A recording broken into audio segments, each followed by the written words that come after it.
It's go time. Welcome to the Third Down Gamble podcast with your host, Don Charbin, with special guest host, Andrew Hoskins of the Turf District podcast.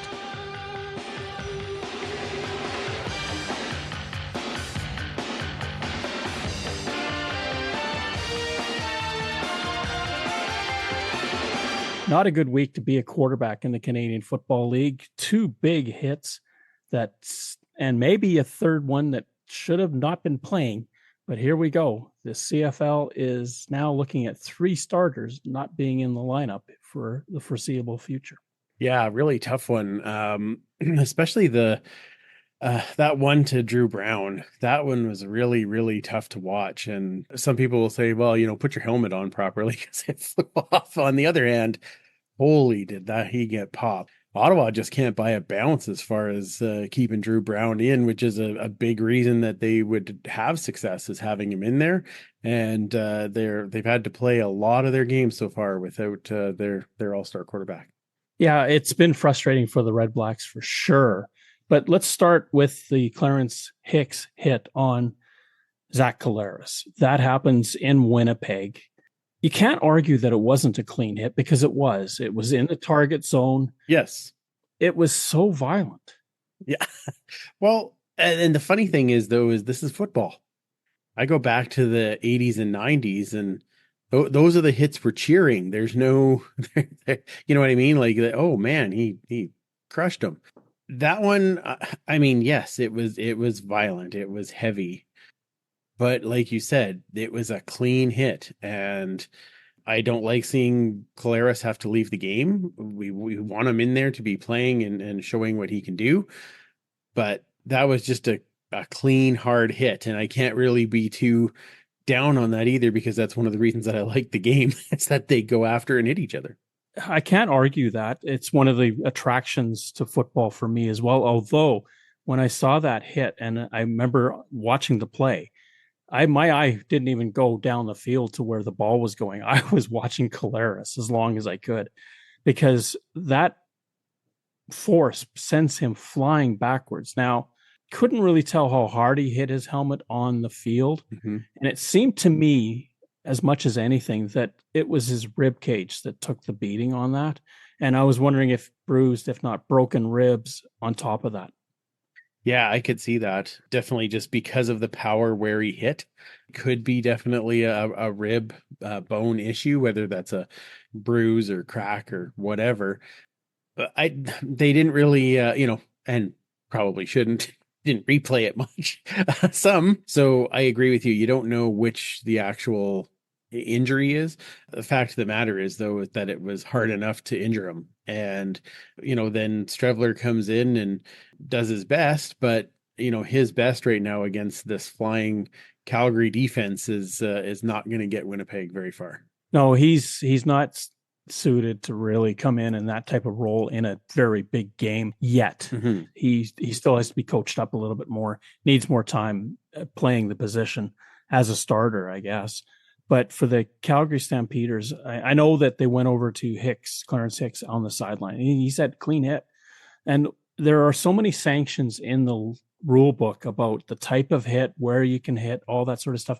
Nothing talks about propulsion, how fast and how hard you hit. Yeah, I guess I never thought of it that way before. But yeah, they don't really talk about that. So the other, for sure, you're going to see a fine. You're going to see there's obviously the 25-yard penalty on the play.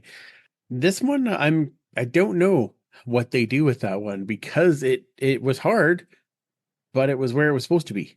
How I don't know that you can actually penalize that. A different way to look at it, especially when you're talking about a big name quarterback going down. Yeah, you're exactly right. If this was hockey, for instance, I think it's 2 strides and you can't hit the guy to the boards. Right. There's no 2-stride rule in the CFL, the NFL, or any football. You can run from across the field and hit a guy. It doesn't really matter. But for Zach Collaros, you feel bad for him because he just signed the extension. He was hoping to be a big part of this. He may still be. We don't know what the injury is. And one thing about Mike O'Shea, we'll never know what the injury is from him. No, that's very true. He's He's not the guy that's going to divulge anything. And then is that a Papa Bear thing? Probably. I do find it frustrating because fans want to know. It's nothing disparaging against Collaros if he's injured. It's just part of life. But I wish O'Shea would be more forthcoming.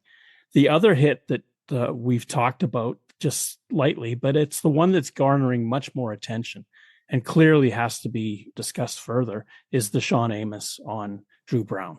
Mm-hmm. That one, as violent, but that one was different because Amos comes in with the crown of his helmet towards, and I would say the solar plexus, maybe just above.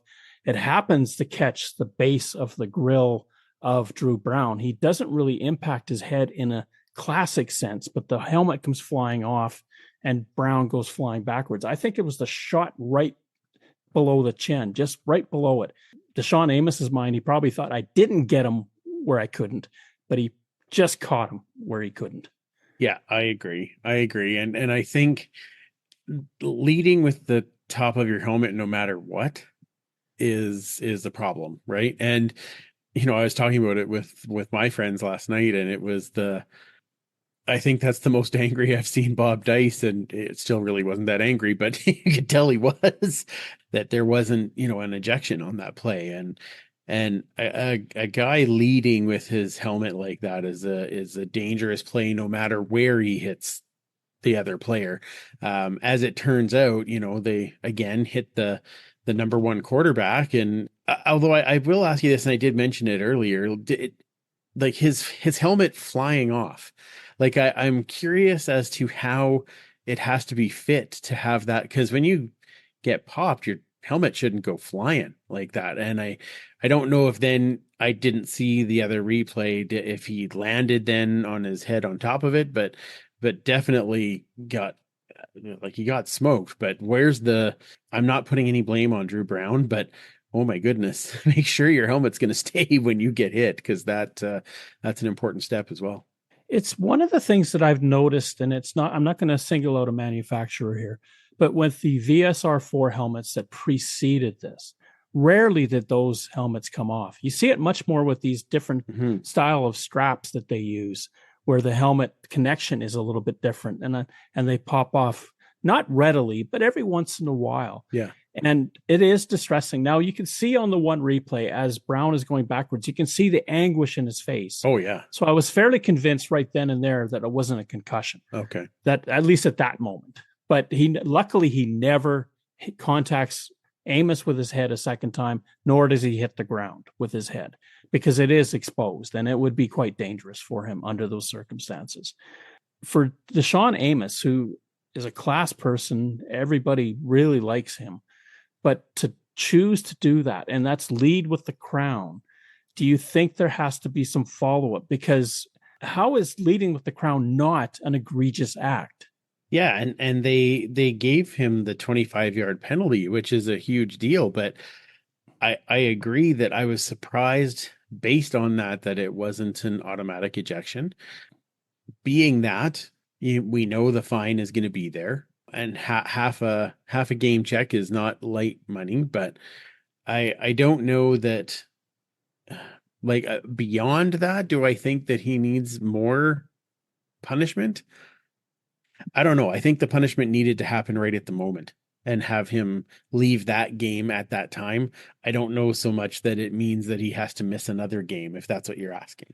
It's sort of what I'm asking, and certainly I think a lot of people expect that to happen.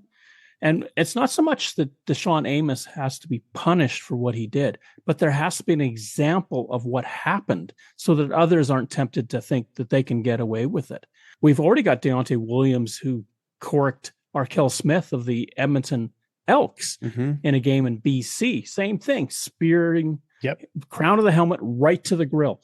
And he got a fine. At some point, that point on the top of your helmet cannot be used as a weapon. And that's the problem I have with the rule. If you go to, I think it is American college, maybe Canadian college, you do that, you're out of the game automatically. It doesn't matter. You're gone. Right. And in both of those cases, the guy should have been ejected from the game, and neither were, and both were fined. So is this a thing where you're now seeing a trend, and so you need to set a precedent? Maybe. I guess that's up to Stuart to decide. Thank goodness it's not me. Stuart Johnson's going to have to look at that and say, okay, how do we deal with this to make sure this isn't continuing to happen, losing other big players in our league due to somebody using the crown of their head? And that's a huge, for Stuart Johnson, the commissioner, that's a huge question. I would prefer that it wasn't his decision to take. I would like to see an independent body actually mete out suspensions and stuff like that. But that's just me. Mm-hmm. Beyond that, though, it's the 25-yard penalty has changed in the last few years. It used to be anytime there was a 25-yard penalty assessed, it was an automatic ejection.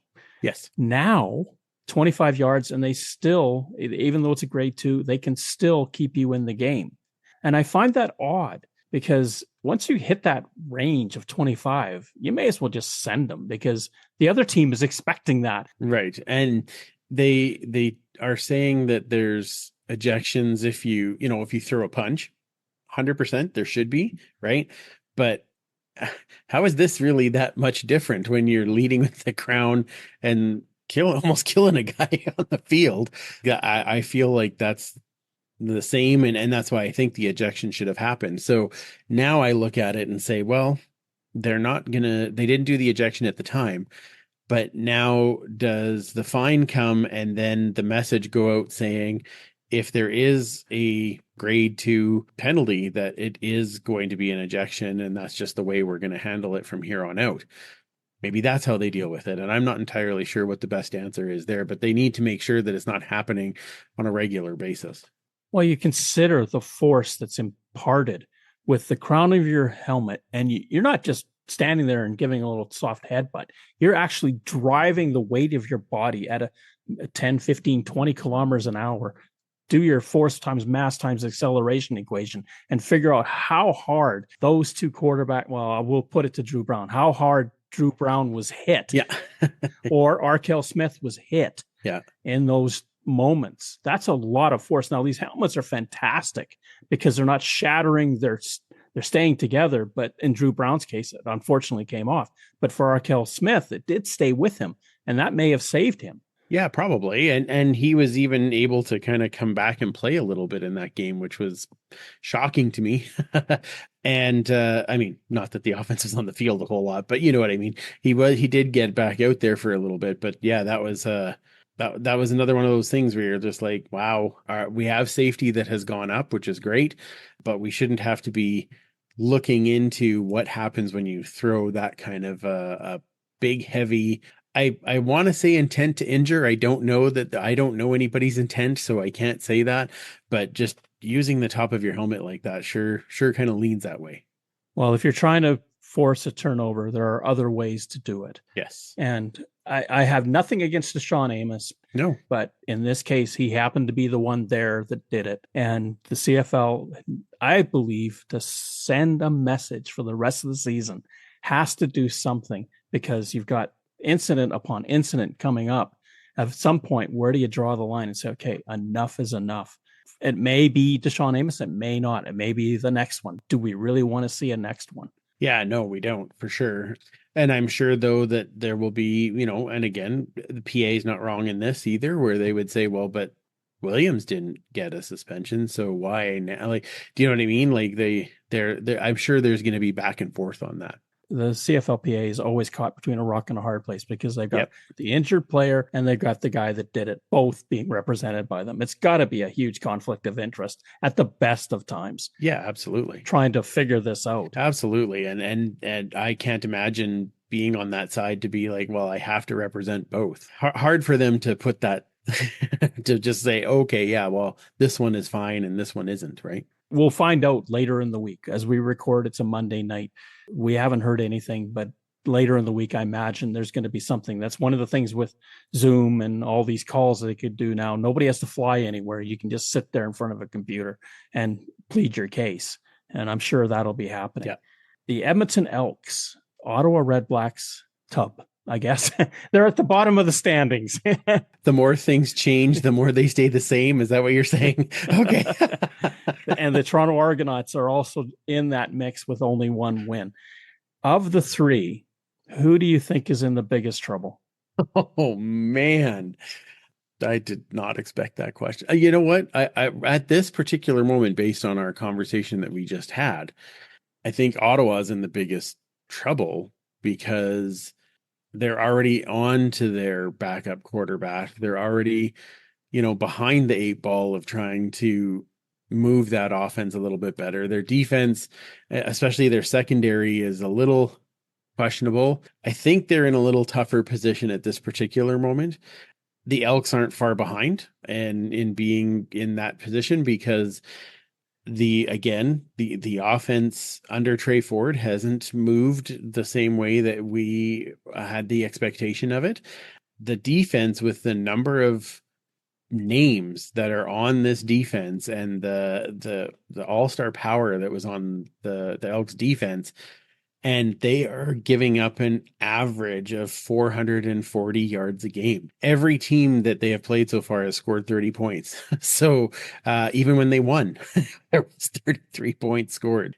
So yeah, I would say they're not far behind, but at this particular moment, Edmonton still has their starting quarterback, and they still have an incredible backup quarterback that if they decide to go that route, we know that Cody Fajardo can run an offense. And now, does that overcome where the defense is at? I'm not sure. Some extended drives at least might help to give that defense a rest. Toronto is also in a difficult spot, but I can't really bet against them just because of what has happened over the last few years. They'll get Wynton McManus back. Once their injury situation gets a little bit better, they're going to be a better team. And so I can see them halfway through the season being struggling, and then the second half being really good. So that's why I would put them kind of third out of those three.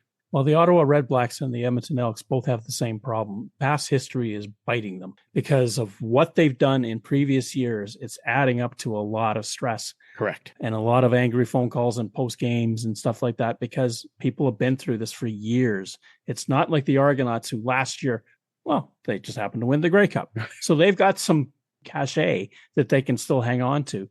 Chad Kelly coming back is going to be massive for their fortunes.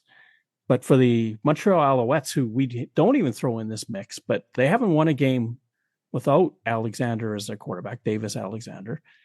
Is McLeod Bethel Thompson the answer, or do they look at Caleb Evans maybe to fill in the short term? Oh, I think they go to McLeod. I think last year McLeod showed like he could still run an offense. I understand the Elks didn't win very much, but their offense was the second best offense in the league. It was just the defense couldn't stop the ball. And we're running into the opposite. Well, I don't want to say the opposite issue this year because we also have a defense that's still not stopping the ball, but now we have an offense that's not putting up a whole lot of points. So I think McLeod, knowing that he will be the starter for a few weeks, I think that actually helps him, gives him the time to get in the right mindset. Now, he's not Davis Alexander. He doesn't take off running and being able to do all those types of things like Davis Alexander does. We do know that he's really good at that 8 to 10 yard pass. He's really good at that 8 to 10 yard pass and long downfield when he needs it. Montreal's offensive line can step up. They can lean a little bit on their running game. That will give McLeod time to be able to get it down the field. And Montreal has a excellent defense, at least one of probably the top four defenses in the league. I would think that will help them through this little period where they're without Davis Alexander. Won't be perfect. They're probably not going to win every game, but I don't think they're at a point where I would be like, well, they're going to lose every game. Red Blacks Bob Dyce, is he under tremendous pressure right now? And I'm saying that because he's got a pretty big losing record since he's been with the Red Blacks as head coach. The team made the playoffs last year, yes, but other than that, they haven't done very well. And I'm wondering if coming in front of a bye, sometimes it's the best time to make a coaching change. It could be a financial hit for the cap and all that sort of stuff that they don't want to. Maybe they don't see it as his problem. But the Red Blacks, you can't keep squandering these opportunities. You had the crowds coming back and you're just not winning at home. You're not winning other than McMahon Stadium. And not so likely this year, other than the fact that was a rainy game. I think there's some pressure on Bob Dyce, but so this is his basically second year as head coach, right? He was the interim 2 years ago, if I remember correctly. They have had no luck as far as injuries are concerned. They've had no luck as far as being able to have some consistency to draw on. It's a tough one, where they have people retire or leave in free agency or get hurt. I think he's under some pressure because that is a CFL fan these days. If you're not winning regularly now, well, then you must be the problem. I always go back to Mike O'Shea. 2016, it was basically, win this game or you're probably out. And they had just traded for a quarterback named Matt Nichols. All of a sudden, they started winning games. And, oh, well, now, would anybody think of getting rid of Mike O'Shea? Like, it took time to get them to where they are now. And so, as much as I can see that he would feel like he's a bit on the hot seat, I also look at it as, have you given him enough time to actually put something together? Because if you're continually changing head coaches, you're actually not getting ahead. All you're going to do is keep yourself down near the bottom because you won't have much room in the operations cap. You're not going to be able to be spending for the best people, and you're going to be changing this philosophy all the time. And that is a great way to just continue to breed a bad culture, right? A culture of losing. I can look at that here in Edmonton. Chris Jones was here. They gave him 3 years. Well, 2.5, I guess. They gave him time to try and figure out, could you put this together? Now, there was other decisions obviously being made that didn't help, but I think there was that, okay, we need to reset and start all over again. Now, as a fan, it's really difficult to separate the 4, 5, 6 years of awful with the team that you're watching now. The team that I'm watching now, it's all new. It's all, yes, there's players that have been here. Yes, there are players that have been, brought in that were here before or those types of things. But the entirety of the coaching staff, the entirety of building the culture, the entirety upper office, the president, the GM, like all of those are new in this combination. You need to give them the time to figure out how to put that all together. Automatically changing it is not going to fix every problem. Tweaking it, sure. And maybe that's where, Bob Dyce is at, where they might have to change him to put somebody, bring in your, promote your Rick Campbell, promote your Tommy Condell. I don't know if those are great choices at this particular moment. I don't know how happy Ottawa fans would be if Campbell was back as the head coach. But I do think that there's heat, but there's also, where is that upper echelon where they're looking at, okay, what is the plan? What are we going to do? How are we going to work on this together? And then they have to decide where they go from there. Well, and the Elks, for their part, they've got 2 rookie coaches that are kind of running the show now. That's Mark Killam, the head coach, obviously, after so many years in Calgary, and J.C. Sherritt, who was with the Elks prior and has come back. They're going to have to take some lumps as these guys get their understanding and their philosophy working with the team that they have. It's just going to take time.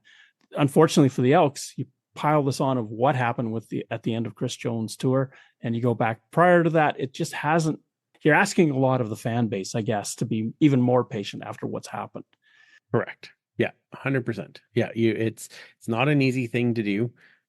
And I know they realize that too. They realize that it's not easy to just turn everything around, but it's also frustrating.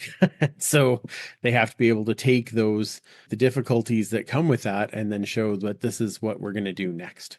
Now, one team that has turned the corner, and it sure has looked like it this year, is the Calgary Stampeders. And I know it's going to hurt you being an Elks fan and being from Edmonton.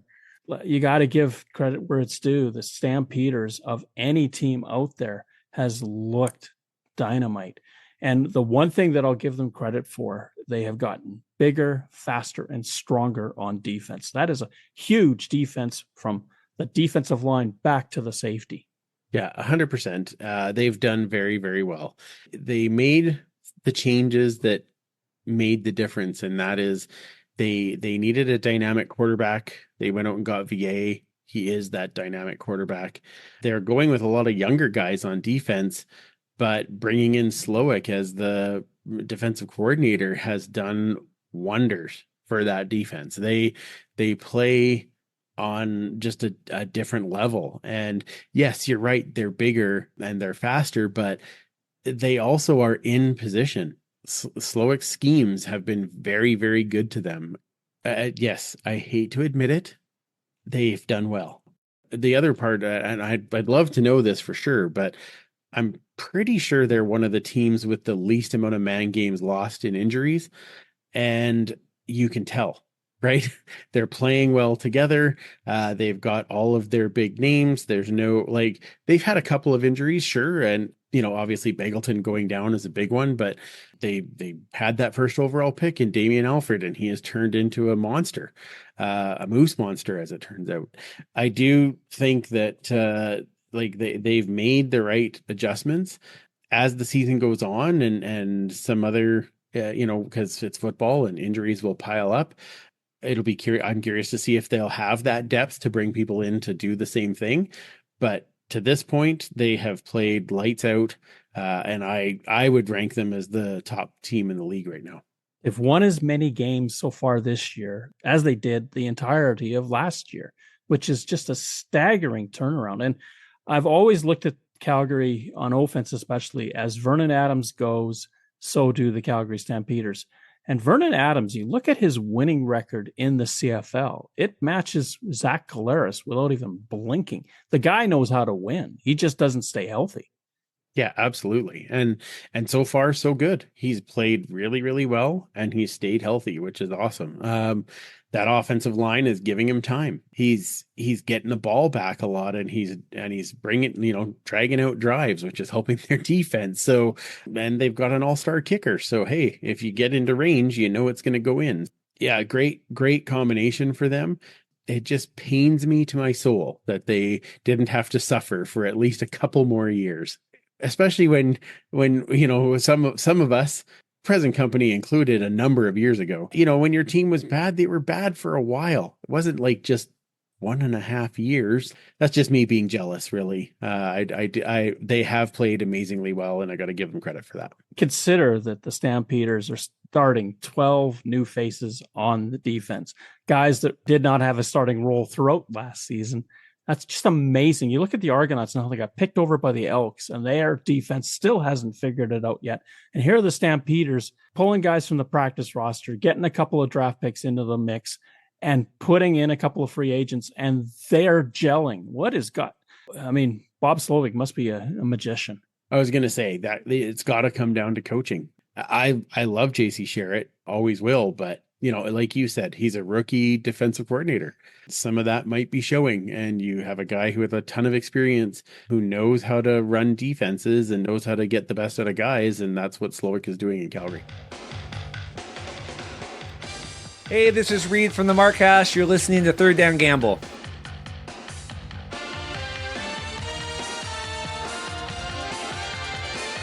Four games on tap in the CFL last week. We start with probably the most amazing game of the bunch, the Montreal Alouettes finding a way to defeat the Toronto Argonauts 26-25 with a quarterback who pulls his hammy, scoring the go-ahead touchdown in the final minute. Just an unbelievable set of circumstances where a strip ball at the goal line looks like the Argos are going to win when Cole Speaker gets stripped of the football at the goal line by Derek Sluka. Just looks like the Argos are going to pull it out. And then Nick Arbuckle gets tackled, fumbles the football. The Alouettes are set up in scoring range right away.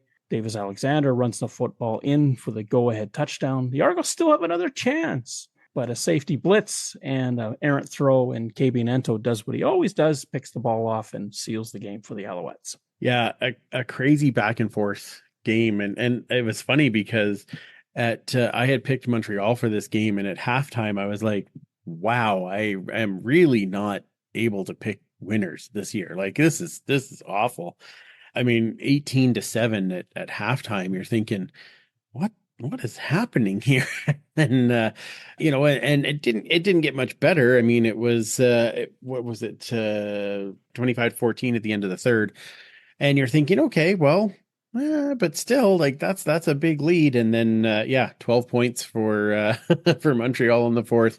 The unfortunate part again is, great for Davis Alexander to get in and get the touchdown, pulls his hamstring again, and now is likely out for a few weeks, as we talked about earlier. So a pretty decent game, 303 yards by him. The one interception, yes, threw a TD, ran in a TD, and the game winning TD. And then the Montreal defense takes over after that touchdown to make sure they secure the win, like you said. So you did mention that play by Sluka. What a play that was. Like, that was just unbelievable how he chased him down and knocked the ball out. Like, just very, very cool. Now, the funny thing is I actually think this was the second best game of the week. Back and forth, yes, but had some definite lulls. And we'll talk about which one I like the best in a second. Last Argonaut touchdown was David Unger, and it was Ento on that play that misread what was going on and left him alone in the end zone. It's sort of apropos for Ento to make the final pick of the game to seal the victory. For the Alouettes, it's a huge win at home, but of course they lose Davis Alexander in the process. Alexander, who didn't look great in the first three quarters, kind of put it all together. The Alouettes scored the last three touchdowns of the game to win it. Alexander, 26-39, 303, as you mentioned, a pick and a touchdown. Nick Arbuckle, 28-40 for one pick and two TDs. But again, the Argos are not running the football well. They've got less than 55 yards of rushing in a football game. You're not going to win that often if you can't run the ball. Absolutely. It's ball control, right? That was the part where I thought that you saw in that second half that Toronto faded out, is they weren't able to control the ball on offense, and Montreal then turned and was able to control the ball. So I think that made a huge difference. And don't get me wrong, the second half of this game was exciting. Lots of back and forth, lots of great things going on. They had both running backs, as I remember. Now I need to double check that. Yeah, Laybourne. Yeah, and McMahon. Seven carries for 32 yards for McMahon. He's the guy that's supposed to be the next thing when they released Kadeem Carey. Now, Montreal's a hard team to run against. Don't get me wrong. They did their jobs too, but yeah, you got to get a couple in there to try and break that out. Friday night, the Calgary Stampeders go into Winnipeg to take on the Blue Bombers. They'd beaten the Blue Bombers 2 weeks earlier in Calgary. They come back and do the favor in Winnipeg. A sellout crowd. Watch the Stampeders put up 17 in the fourth quarter, walking away with a 41-20 win. In the game, of course, we chronicled already that Zach Collaros was knocked out. That certainly hurt the Blue Bombers, but even at the time, they were trailing. But the Calgary Stampeders, full marks for everything that they did on that day, including a 360 pirouette by Vernon Adams Jr. How he saw Damien Alford down the field, I'll never know. I don't know, but I also don't, like, even just catching that ball, right? Like, it was just lobbed up and he went and got it. This was the game that I liked the most, which just sounds even more bizarre just because Calgary bombed them out. But that first quarter was classic CFL football. It was back and forth, big passes. Like, it was just, it just was, I really, really enjoyed the first half. If you could have taken the first half of this one and the second half of the Toronto-Montreal game, it would have been the greatest game we've seen probably this year. That's the part that I really enjoyed. And in the second half, then Calgary pulled away, and you could tell Winnipeg just didn't have it in them, and Strevler obviously wasn't hitting properly. You think of Strevler throwing 25 attempts and Collaros throwing 11 attempts, and Collaros put up more yards. Like, it's just, they just weren't ready for that. So I just loved the first half of this game. As it died out, it got a little less fun. Calgary just was imposing their will on the run as well. Strevler, 16 of 25 for 136. 2 interceptions, a really bad one at the goal line to Adrian Green, who he telegraphed that football to. He did get a touchdown pass in there. Claris, 8 of 11 for 151. You're right, 8 completions for 151. Great stat. 16 for 136. Not so good. No. The Vernon Adams Jr. on the flip side, 16 of 24, 267, 1 INT, but 3 touchdown passes. Him and Damian Alford have really got a connection going. Reggie Bagleton, if he gets back in that lineup, watch out. Yeah, no kidding. Damian Alford, what was it? 2 catches, 79 yards, and 2 touchdowns. Like, crazy. And I removed him from my fantasy list like half an hour before that game because I thought, what am I? Yeah, stupid, dumb. I should never second guess myself. I should have just left him in. It was fine. It's crazy how that connection has happened. On the other hand, Damian Alford, body type, speed, catchability, you got to think the NFL comes calling him this offseason. So use him as much as you can this season. Very true. It could be a one and done, but you never know. The NFL is kind of particular about what they want to see. For the Stampeders, a big night for their rushing game. 13 carries by Dedrick Mills for 70 yards, and Ludovic Choquette, a name you really haven't heard, but he was a draft pick of the Stamps, 7 carries for 59.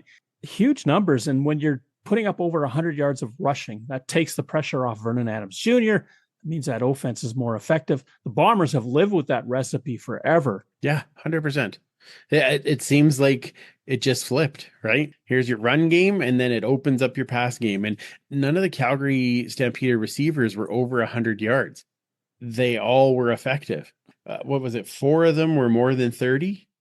That's a lot of yards. I can appreciate the fact that they went in and spread the ball out, but they did it on the power of having the run game to back it up. And especially in that fourth quarter, Dedrick Mills was just plowing off 8 yards every time. It wasn't even like they even knew it was happening. It didn't matter. Nick Dembski, 7 catches on 9 targets for 146 and a touchdown himself for Winnipeg. He is proving to be a really huge asset because other than him, who scares you in that Winnipeg receiving corps? Well, and Wheatfall at the beginning of the year seemed to be the guy that could scare you in there as well. But the last couple of games, he's had a couple of drops, not quite in the right position. Really, no one else, though. Last year, we saw a lot from Kevin Clearcius, and I thought we would see more of him this year. We haven't really seen a whole lot of him pulling in those shorter passes and turning them into big gains like he did last year. Again, they're without Dalton Schoen, the combination of Dalton Schoen and Dembski, and then you add in Wheat. Great combination of the 3. Other than, Dembski right now is really putting on a show. And I did have him in my fantasy lineup. So that was a good pick. A hallmark of Winnipeg football teams for the last few years has been not allowing their opponent to score, especially in Winnipeg. In the fourth quarter, Calgary put up 17. Crazy, right? Saturday night, the Saskatchewan Roughriders go to BC. Coming into that game, I thought with BC having a big win over Edmonton, Saskatchewan really getting handled by the Calgary Stampeders, that this would be a lot closer game. But the Riders just unload in the first quarter, going off for 17 points and cruise to what maybe the scoreboard looks like a close game, but it really wasn't. A late touchdown makes it close, 33-27. Yeah, 100%. This one was all Riders. It's funny, I picked BC I think I was hurting a little bit from how badly they beat Edmonton the week before. And I thought, well, okay, they've got to be playing well. And after seeing Saskatchewan kind of take a step back against Calgary, I thought, oh, maybe this is at home. This will give BC a bit of an advantage. And it seemed like Nathan Rourke was back. But for all of the passes that Nathan Rourke connected the week before, he was missing a lot in this one, and lots of high ones, lots of ones that weren't in the right spot. Now, whether that's the receiver not being in the right spot or him throwing it to the wrong spot, I don't really know. But you think that the week before he had like an 89% passing rate. This one, he's 27 of 41. Yes, it's for 337 yards, but a lot of that, like you said, came in the fourth quarter where there was kind of that garbage touchdown. He just wasn't on. And if he isn't on against a really good defense like Saskatchewan, you're just not going to get there. The one thing that I do give a lot of credit to Nathan Rourke after the game, when asked what happened, he put it on himself. He said, I got to be better. I let this team down. That to me is a leader. That's a guy who's going to carry a team somewhere. If you can stand there and all those questions are flying at you and you own it, that's protecting your teammates. Yeah, I agree. And the quarterbacks that are in the league right now, that's what they should be saying, right? Is if they have a bad night, they have a bad night. They're human. It does happen.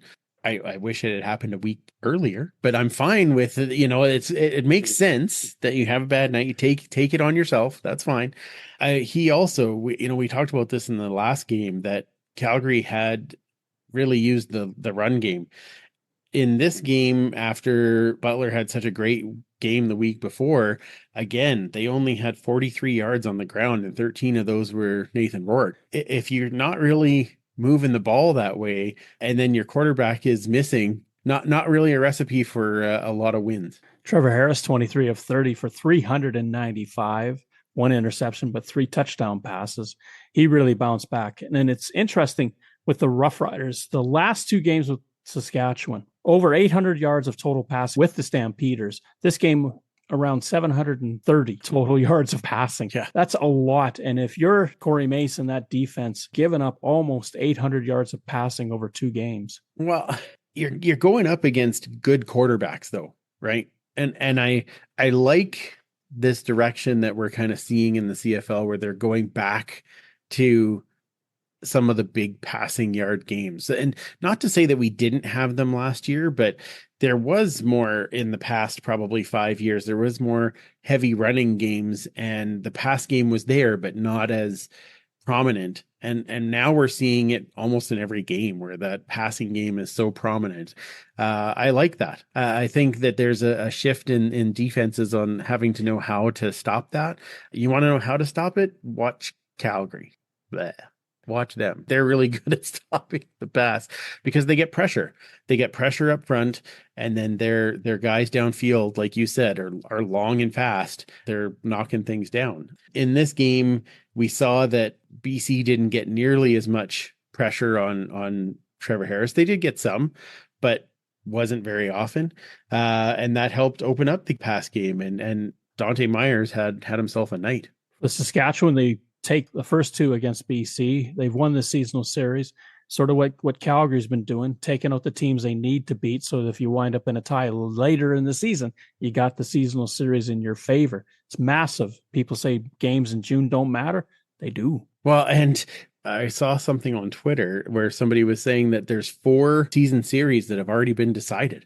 And that's like we're July 21st. Saskatchewan has it over BC. Calgary has it over Winnipeg. Montreal has it over Toronto. Hamilton has it over Ottawa. BC has it over Edmonton. Yes, there you go. Yeah, of course they do. It's one of those things where you don't often see that many of them kind of wrapped up this early in the season. Be interesting to see how this rolls as we go through the fall session, and if they actually, some of these teams that are in the back, if they start to pick up some of those wins, and they're getting close. We move to the final game, and it's the Hamilton Tiger Cats going to Ottawa to take on the Red Blacks. A huge game for the Red Blacks. And what else but rain will happen in Ottawa? It seems like it's a perpetual problem that every time they play a game, the rains come. It does. Climate change? Who knows? Yeah, I can feel that. But the Hamilton Tiger Cats win 30-15. In a game where Kenny Lawler isn't required to be as spectacular, but still gets the job done. Oh, 100%. Gets the massive first TD, right? Gets that off the board. Rest of the game, he didn't have to do a whole lot. They can lean on their other star in Tim White, and he had a big game with 89 yards on 8 receptions. Bo Levi Mitchell, they talked about it on the show or on the broadcast that he was, he's really focusing on little things like getting enough sleep and doing, like, he has to change the way he trains because of where he's at in his age and all those kind of things. And you can just see that focus is there again. And when a guy comes in, it's raining, but he goes 21 for 33 with 327 yards and a touchdown. Yes, he had the 1 interception, but man, oh man, just especially in that second half, it was like he just knew exactly where everybody was going to be. ran the clock off. Ottawa didn't really have a chance in that second half. It reminds me of the Bo that went to the Grey Cup in 2018. He just has that swagger about him. He was talking to the Ottawa bench every time something went right. He just believes consummately that whatever it is, it's going to work out for him because he does have the talent, just got to put it all together. And when he does, he is amazing to watch.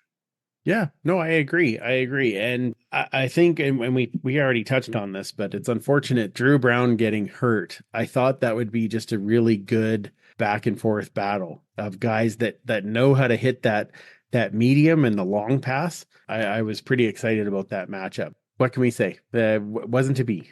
Ottawa quarterbacking went 22 of 31 for about 215 yards. Not a great night. No. Considering three quarterbacks were out there, one of them being Justin Hardy, who threw an interception. Yeah, exactly. Yeah. Hey, you throw out some interesting plays, got to try it, right? And you never know. But that one was well underthrown. Yeah. Yeah. Not against the Ticats this year. They're going to pick that up every time. Daniel Adebaboye has certainly been a nice pickup for the Red Blacks in that trade with the Argonauts. Again, another strong night for him. I'm kind of surprised they just don't run with him and leave Steinbach as the backup. Yeah, I think there's a little bit of, name recognition there. Stanback was the bigger free agent signing. I think they want to try and get him the ball. And it's not like Stanback had a bad year last year. I can see where they want to do that, but I get what your point though. Adebaboye had a really good game, and not only just running, but through the air as well. And he's one of those like little ball of hate. Do you remember? He just gets the ball and is like coming at you like a boulder. And it's kind of interesting to watch him to plow through guys. So now some of those yards did come late in the game. He's taken that screen and taken it for 25. But yeah, I do like what I see from him. And I agree with you. I'd like to see more of him. Johnny Augustine, part of that Winnipeg brigade that came over to Hamilton. Certainly he makes a difference. 18 carries, 85 yards himself. Ticats 4 wins in a row. It's a long time since they've been able to do that. I believe 2021 was the last time. Ticats right now chasing the Alouettes, but that gap is very tiny. Yeah, absolutely. They're making it a lot closer than we originally might have thought they would. So I will give them credit for that. They're having a good season. Third down.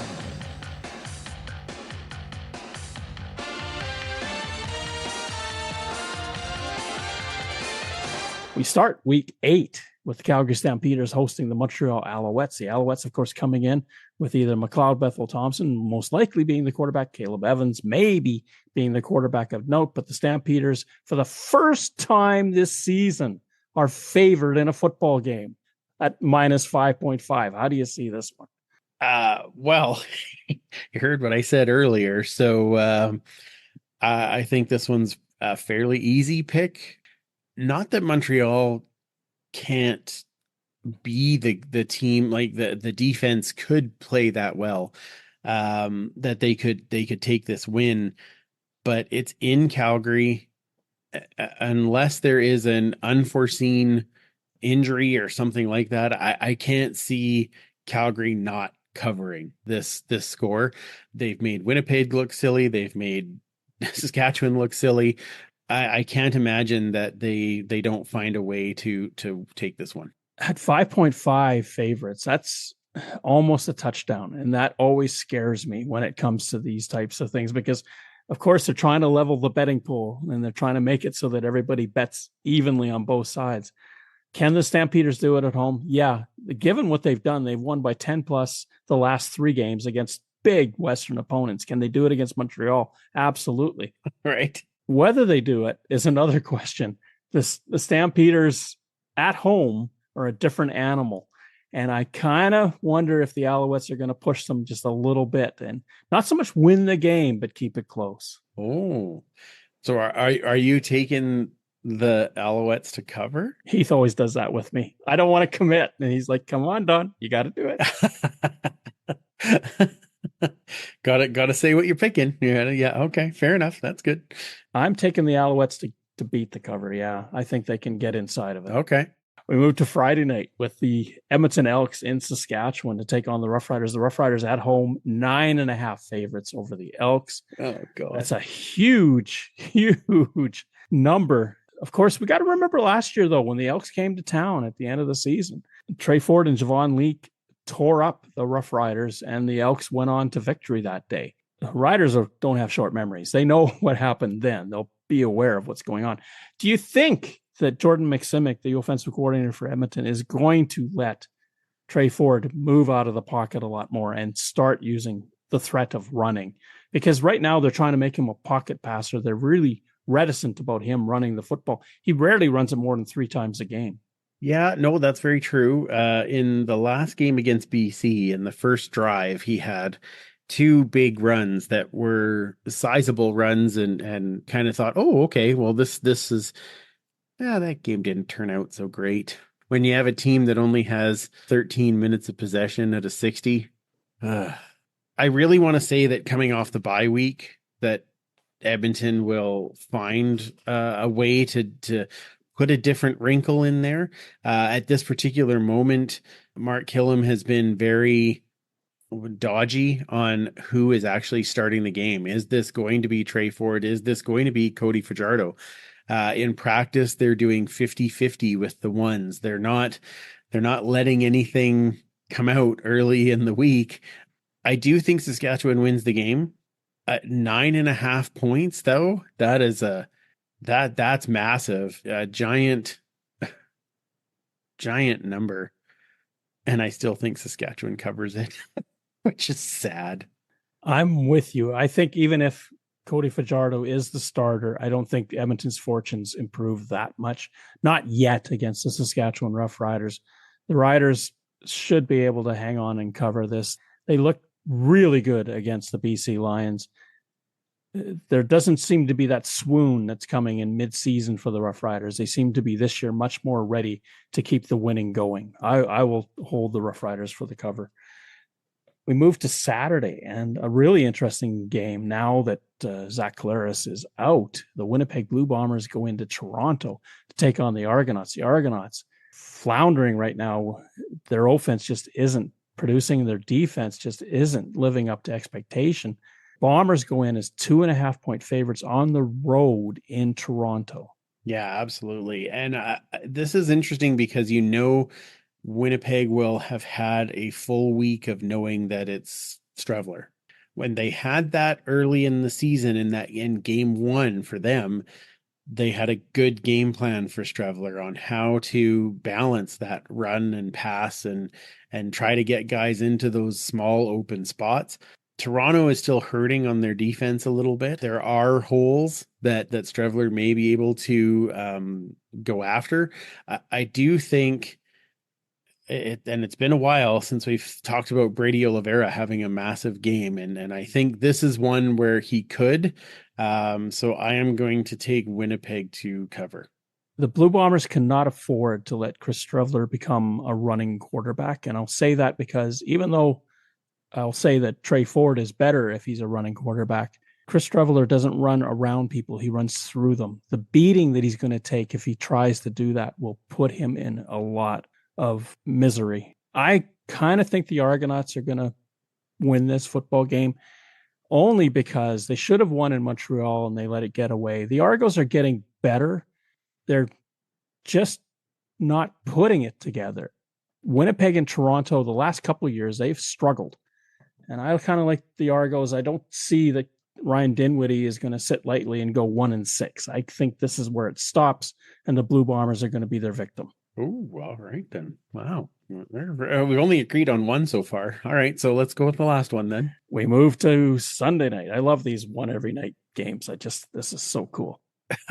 BC Lions are taking on the Hamilton Tiger Cats. Now the BC Lions, who weren't favored against the Riders at home last week, are favored by 3.5 against the Tiger Cats this week. The Tiger Cats, of course, 4-game winning streak. What do you figure? I am surprised that BC is favored in this game, other than the fact that they're at home. The only other thing that I could think of, and this seems to be the case, is Rourke has like good game, bad game, good game, bad game. So is this the good game? Is this where we land? Hamilton has found ways to win.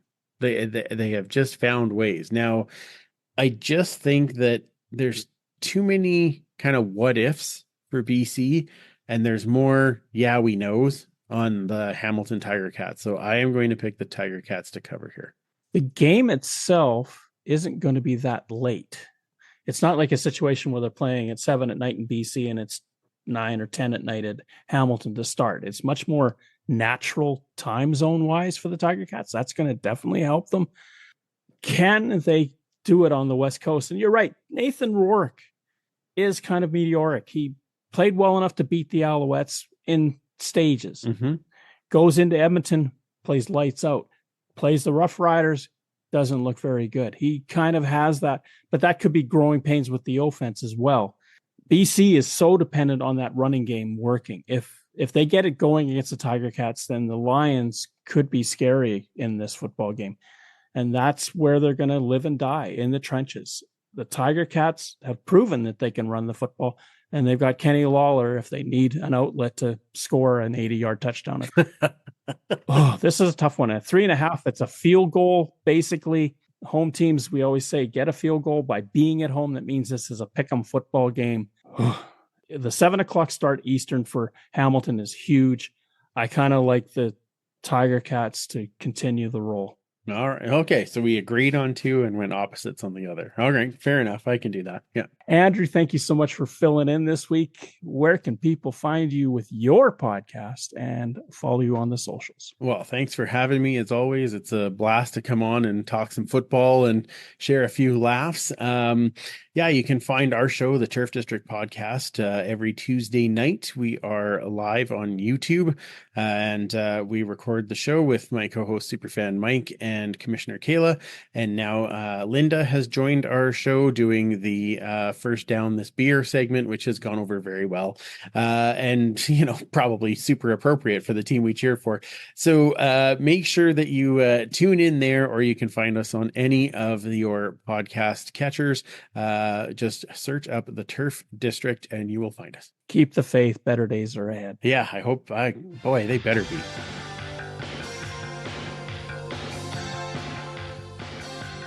Third Down Gamble uses the expert resources of the Canadian Football League and 3 Down Nation. For up-to-date, insightful statistics and analysis, please visit cfl.ca and 3downnation.com. The CFL on CBC theme music is used with written permission from the Canadian Broadcasting Corporation. Thank you for listening to our show. Third Down Gamble is hosted on Podbean. Follow us on Twitter, where our handle is @ThirdDownGamble. Join us again next time. The Third Down Gamble Podcast. Audio worth watching.